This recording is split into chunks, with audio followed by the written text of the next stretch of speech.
making today is a homemade pizza dough. So, all right, so we're just gonna jump right in. So what I did is right before you guys came on, okay, I took some warm water, 3/4 of a cup, with a packet of yeast, okay? Now, you're better off using regular yeast than fast-acting yeast, just letting you know.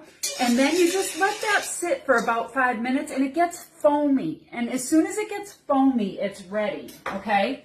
So to wake it up, I just added 1 teaspoon of sugar to that, okay?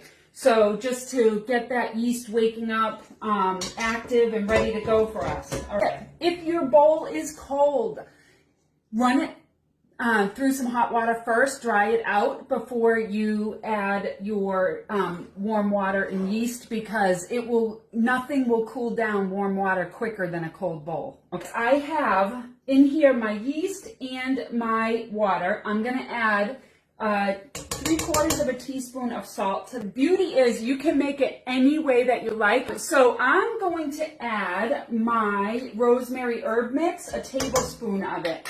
You can add anything you like. You could add basil, you could add garlic, you could add onion powder. I mean, you can really make it your way, any way that you want. You can't go wrong.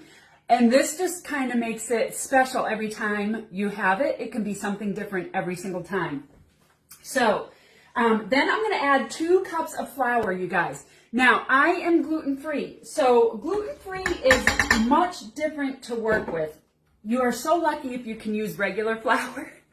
But gluten-free flour is a little bit different to work with. So I have a little trick for that, and that is a tablespoon of Greek yogurt. I just realized because mine's gluten-free, I wouldn't normally add this in a regular recipe, but this just gives it a little bit more pliability and a little bit more moisture because gluten-free is so dry, okay? But if you're doing regular flour, you can skip that step. And the other thing is, if you like a really chewy crust, then I would use bread flour. Bread flour has more gluten elasticity. It makes it crispier. So just to FYI on that. So then I'm just going to add 2 tablespoons more of sugar. So it's a total of 3 tablespoons of sugar in there. And then I'm going to put this on the knead setting, okay? So we have our stand mixer has preset settings. You never have to worry about the time. It will shut off on its own. It never over mixes. It's fabulous. So what I'm going to do is I'm going to put this on the knead setting, and it's going to go ahead and knead for me. When you're working with flour, it can be, you add a little bit more than 2 cups, or you add a little less than 2 cups. This recipe is very adaptable. If it's too dry, add a little bit more water. If it's too wet, add a little bit more flour. And just start with a tablespoon at a time until you get a good consistency. So, all right, so that's going to take care of itself. And while that's going, I'm going to share a few things with you guys. When the dough is ready, okay, you want to take a glass bowl. You want to add about a tablespoon or so of olive oil. And you want to have oil up your bowl all the way up. Okay, so just oil it up. This prevents your dough from drying out. And what we're going to do is when the dough is done and ready to rise, I'm going to roll it in this oil. So it's kind of a little bit of oil all around so it just doesn't dry out. A warm towel, damp towel to put over it, or you can use plastic wrap to put over it, but you do want to wrap it. The best place to let it rise is your oven, and all you really have to do is turn your oven light on, okay? The oven light on will just keep it warm enough to let that dough rise. If your oven light is broken, sometimes that happens, you can put your oven on low, like 100 degrees, 150 degrees. Let it get to temperature and then just shut it off. And then go ahead and put your bowl. So this recipe is very, very easy to double. You guys can double it, and you don't have to double the amount of yeast. Yeast can handle 4 cups easily. So you can double this, and once you let it rise, you do want to let it rise first, okay? Then you just kind of pound it down, and then you can freeze it. You can put it in freezer bags. You can, however you like to freeze. And you can make different types of dough, like I just added the rosemary herb rub to this. You can add cheese to it. You could add different seasonings. You can just keep it plain. And then you can freeze it and have it for a later date. A couple of things that are really fun to have in your kitchen when you are a homemade pizza maker. Our pizza cutter, there's nothing like it. It's really, really strong. And then you have this edge here for your corners. So when you're doing, say, a pizza in a bar pan, or I like to do pizza in cast iron. So this will go right to the edge of the cast iron if it's a square pan. And because when you're rolling, it doesn't quite get the bottom part of the crust. We have our pizza stone, which is a great way to make your pizza. Our new pizza stone, see this design on the back? That means that this can go in your dishwasher.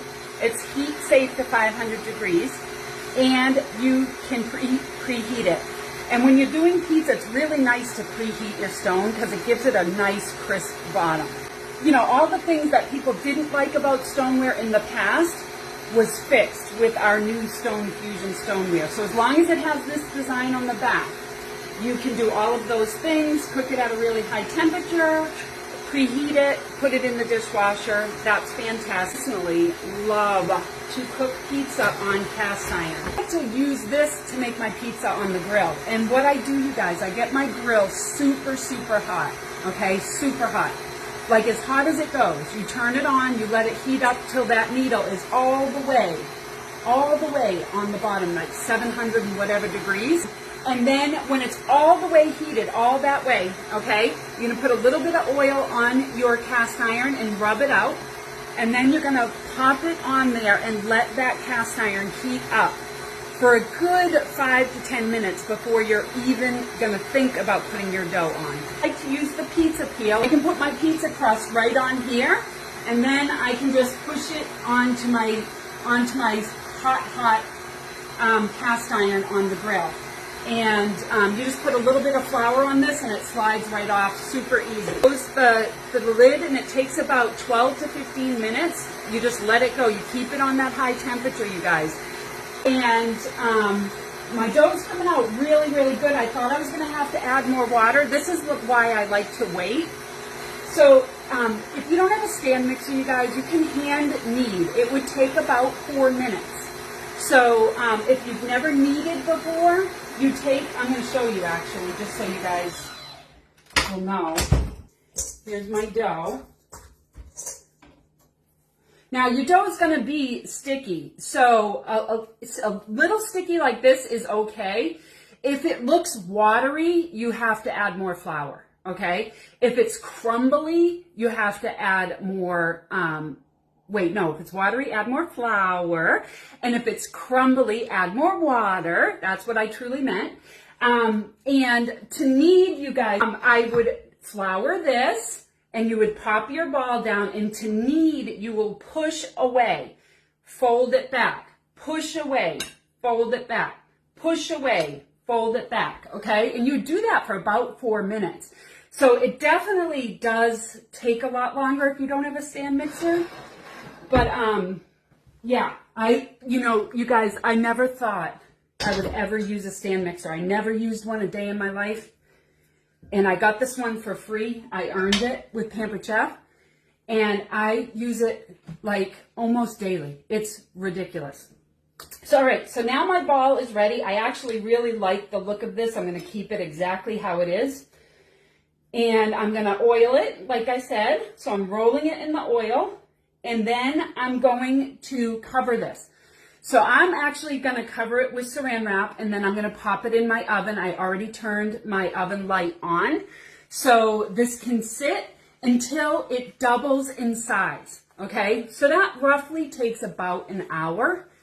Once it's doubled in size, you just want to take your fist and you just want to pound it down. And then, like I said, if you're going to freeze it, you know, pound it down and then put it in whatever you're going to freeze it in. You would just roll it out and you'd put it on whatever you're doing. Hot oven is super important, you guys, for a crisp, good crust.